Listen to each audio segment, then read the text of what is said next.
साल 2011 अहमदाबाद। एक शख्स जिसने दुनिया घूम ली थी, अफ्रीका से लेकर यूरोप तक, यूनाइटेड नेशंस में काम कर चुका था, अचानक गुजरात के एक ऑफिस में बैठा उस समय के सीएम रहे नरेंद्र मोदी के सामने अपने आइडिया रख रहा था। मोदी बोले, हम चुनाव जीतेंगे लेकिन तुम्हारा तरीका नया होना चाहिए। वो शख्स था प्रशांत किशोर। उसी दिन उनकी जिंदगी बदल गई। जो कभी हेल्थ एक्सपर्ट थे, वही अब भारत की चुनावी राजनीति का सबसे बड़ा मास्टरमाइंड बनने जा रहे थे। कुछ ही सालों में उसी इंसान की बनाई रणनीति, चाय पर चर्चा, अब की बार मोदी सरकार ने भारतीय राजनीति का चेहरा बदल दिया। और 2014 में जब देश ने इतिहास देखा, नरेंद्र मोदी की प्रचंड जीत, तब हर चैनल पर एक ही नाम गूंज रहा था, पीके यानी प्रशांत किशोर। लेकिन कहानी यहीं खत्म नहीं होती। जिस आदमी ने मोदी को प्रधानमंत्री बनाया, उसने कुछ साल बाद उसी राजनीति को चुनौती देने की ठानी। नीतीश कुमार के लिए रणनीति बनाई, कांग्रेस की खाट सभा से जुड़ा, फिर ममता बनर्जी और केजरीवाल की वापसी कराई, और अब वही व्यक्ति बिहार में अपनी खुद की राजनीति खड़ी कर रहा है, जनसुराज पार्टी के रूप में।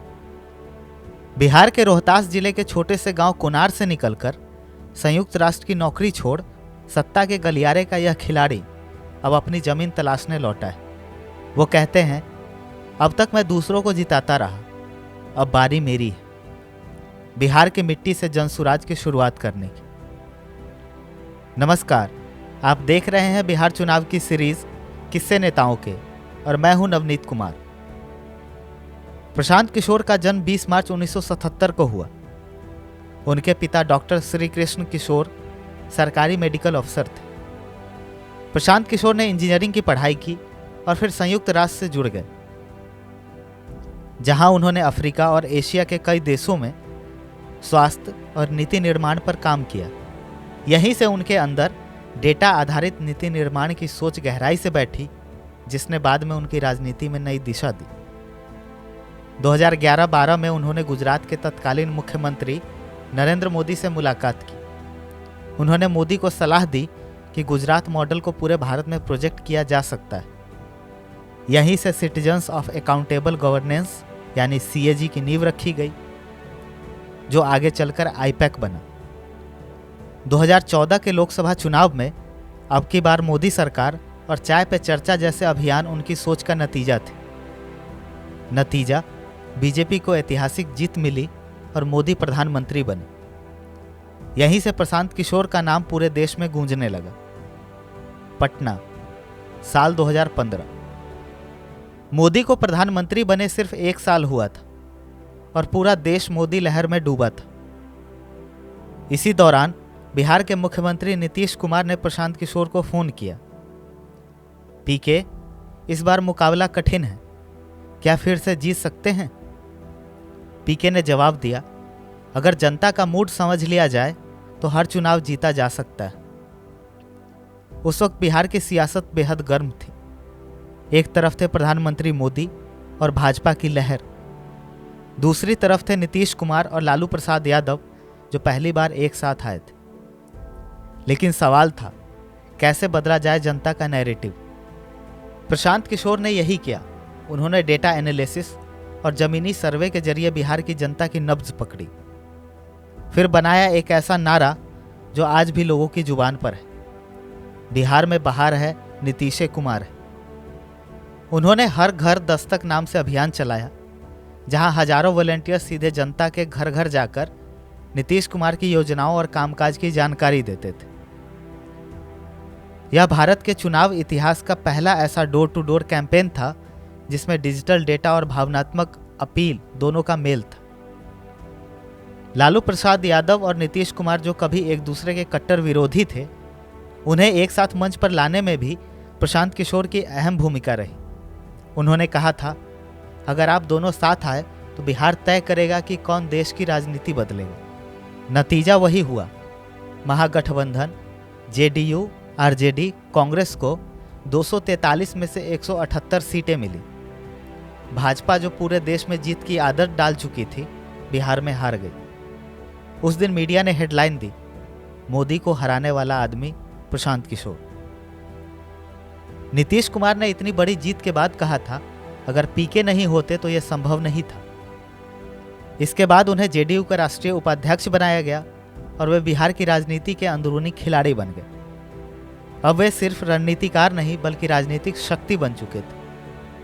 लेकिन यह सफर भी ज्यादा लंबा नहीं चला, क्योंकि अगला अध्याय उनकी कांग्रेस से जुड़ाव और खाट सभा विवाद की कहानी है, जिसने उनके करियर को एक नया मोड़ दे दिया। साल 2016, जगह लखनऊ। उत्तर प्रदेश में विधानसभा चुनाव होने वाला था और कांग्रेस एक बार फिर सत्ता से कोसों दूर थी। पार्टी को एक ऐसे दिमाग की जरूरत थी जो जमीन से जनता को जोड़े, और राहुल गांधी ने बुलाया वही नाम जिसने मोदी और नीतीश को जिताया था, प्रशांत किशोर। कांग्रेस ने पीके से कहा, हमें यूपी में दोबारा खड़ा करना है। पीके बोले, ब्रांड कांग्रेस नहीं, चेहरा चाहिए। उन्होंने सुझाव दिया कि प्रियंका गांधी वाड्रा को आगे लाया जाए, क्योंकि जनता एक नया चेहरा देखना चाहती थी। लेकिन पार्टी के भीतर मतभेद बढ़े। किसी ने कहा राहुल ही चेहरा है, तो किसी ने कहा प्रियंका को नहीं लाना चाहिए। इसके बाद पीके ने यूपी के लिए नया अभियान शुरू किया, 27 साल यूपी बेहाल, और जनता से सीधा संवाद करने का तरीका निकाला। खाट सभा, यानी गांव-गांव जाकर खाट पर बैठकर बात करना।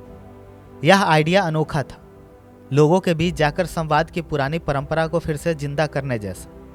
लेकिन जब पहली खाट सभा हुई तो नज़ारा उम्मीद से उल्टा था। सभा खत्म होते ही लोग खाट उठाकर ले गए। पूरा मीडिया इस पर हंस पड़ा। पीके का इरादा था जनता से भावनात्मक जुड़ाव बनाने का, लेकिन कांग्रेस के कमजोर संगठन और नेतृत्व ने उनकी पूरी रणनीति बिगाड़ दी। उन्होंने चाहा कि प्रियंका मैदान में आए, लेकिन पार्टी ने उन्हें सीमित रखा और धीरे धीरे पीके का उत्साह कम होता गया। कई महीनों की मेहनत के बाद जब 2017 का यूपी चुनाव हुआ, कांग्रेस को केवल 7 सीटें मिली। सपा के साथ गठबंधन भी उम्मीदों पर खरा नहीं उतरा। चुनाव के बाद पीके ने मीडिया से कहा था, रणनीति तब काम करती है जब संगठन उसे अपनाए, सिर्फ स्लोगन से जीत नहीं मिलती। यहीं से उनका कांग्रेस से मोहभंग शुरू हुआ। उन्होंने कांग्रेस को अलविदा कहा और फिर लौटे वहीं जहां राजनीति को नए सांचे में ढालने का मौका था, बंगाल और दक्षिण भारत की तरफ। साल 2019, आंध्र प्रदेश में चंद्रबाबू नायडू की सरकार थी, लेकिन जनता बदलाव चाहती थी। इसी वक्त मैदान में उतरे प्रशांत किशोर, जिन्होंने जगन मोहन रेड्डी को वो रणनीति दी जिसने चुनावी इतिहास बदल दिया। जगन ने प्रजा संकल्प यात्रा नाम की पदयात्रा शुरू की। 3648 किलोमीटर लंबी, 341 दिन तक चली। हर गांव, हर जिले के लोगों से मुलाकात, उनकी समस्याएं, उनके सपनों का डेटा सब इकट्ठा किया गया। प्रशांत किशोर की टीम आईपैक ने इन्हीं आंकड़ों से नवरत्नालु 9 गारंटी योजनाएं तैयार की। ये नारे नहीं, जनता की आवाज थे। परिणाम, वाईएसआर कांग्रेस ने 175 में से 151 सीटें जीती। इतिहास बना। आंध्र प्रदेश ने कहा, जगन सिर्फ नेता नहीं, उम्मीद है। 2021 में पीके ने कोलकाता की तरफ रुख किया। ममता बनर्जी और पीके की पहली मीटिंग में दीदी बोली, मुझे किसी सलाहकार की जरूरत नहीं। पीके मुस्कुराए और बोले, दीदी मैं सलाह नहीं देता, जीत का रास्ता दिखाता हूं। कहते हैं कि उस मीटिंग में ममता ने उन्हें चाय और करेला की सब्जी खिलाई और मजाक में बोली, देखते हैं ये करवाहट झेल पाते हो या नहीं। 3 महीने बाद उन्होंने बांग्ला निजेर मेके चाय, इसका मतलब है बंगाल अपनी बेटी को चाहता है, का नारा दिया। इसके बाद चुनावी मैदान में खेला होबे का नारा खूब गूंजा और ममता ने सत्ता में वापसी की। ममता बोली, पीके तू तो मीठा करेला निकला। यह लाइन बंगाल की सियासत में आज भी याद की जाती है। इनकी प्रेम कहानी भी काफ़ी रोचक है। संयुक्त राष्ट्र के एक हेल्थ प्रोग्राम के दौरान उनकी मुलाकात जानवी दास से हुई, जो असम की रहने वाली थी और पेशे से डॉक्टर थी। दोनों में दोस्ती हुई, फिर प्यार और फिर शादी।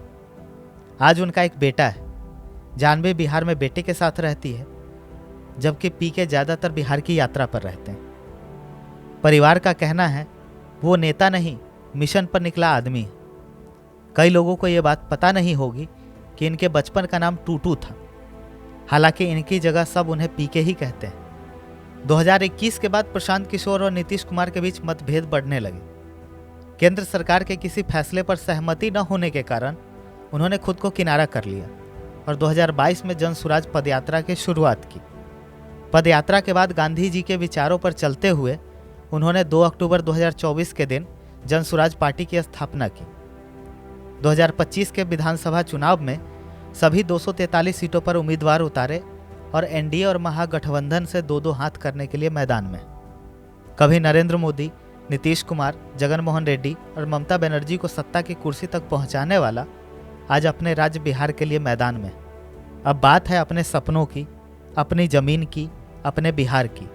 वो कहता है, मैंने दुनिया देखी है, सत्ता देखी है, अब जनता को सत्ता तक पहुंचाना चाहता हूं। तो ये थी प्रशांत किशोर की कहानी। ऐसे और किस्सों के लिए जुड़े रहिए स्टेट मिरर के साथ।